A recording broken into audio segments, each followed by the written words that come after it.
right before this interview, I actually went to the Palazzo Vecchio. And it was great. so cool because I got to see some of the actual locations that you got to shoot in. What is it like being able to shoot in a museum like that? Oh, it's what makes doing a film like there's so much fun. Is immediately when we started, our first 2 weeks were in Florence, and it's much nicer than being stuck in a studio for months on end and never seeing any daylight. So we really made the most of it. What happens? Do they shoot the whole thing down, or are there actually tourists who are kind of watching you film the movie?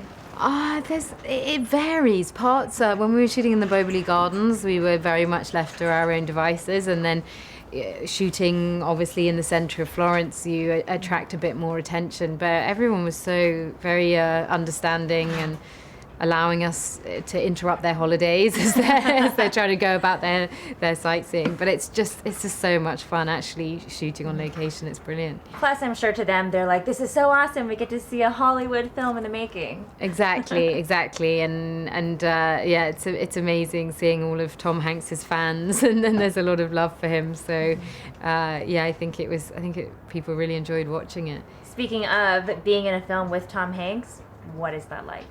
It was a great experience. I mean, he is as everyone expects him to be. He's very kind. He's incredibly professional. He likes to do good work, and there's very little drama with him. He's just incredibly easy to work with.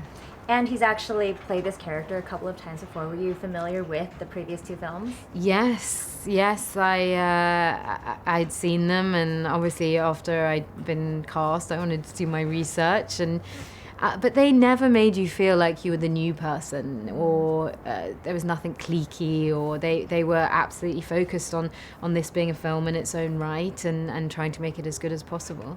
I mean, the films have spanned, what, a decade now?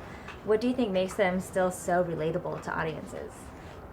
I think because it's a great plot, it's thrilling to watch, it's entertaining, but then also there's this amazing location, there's all these literary references, there's great pieces of art in it. It's very unusual that it manages to be entertaining, but also there's an element of something a little bit more educational. Did you read the book first or the script first? I read the script first. I was sent the script, and I really enjoyed reading it. And then I met Ron, and immediately after meeting him, thought, "Oh, this is going to be a really exciting project to work on." And then from then on, went on to read the book. When you watched the film, for myself, I was just like, what's going to happen? I want to figure out the clues, but obviously the characters kind of do that for us. But when you're reading the script, are you having that same type of experience where you're just thinking, I just want to get through this and figure out what happens? Yeah, absolutely. You know when it's a good thriller when you can't put it down, and you're just going, quick, I want to know. But I'm so glad you said that. That's great. And your character has a little twist to her. What is the key to hiding that twist in the beginning, or are you kind of foreshadowing it along the way? Well, exactly. The challenge is to reference it without it being too obvious, and the idea is if perhaps someone would watch it the second time that they might see that there are little clues. But it's quite a fine balance, trying not to show too much. Which was I mean, Ron and I had so many conversations about trying to get that subtlety. Of all of the scenes that you got to shoot, which one would be the one that you would want to reshoot because you had maybe so much fun? Probably doing any of the scenes that we did in Florence, because I love this city. I think the most awesome scene is the one with all of the water. Oh, yes. Don't want to give too much away. Yeah.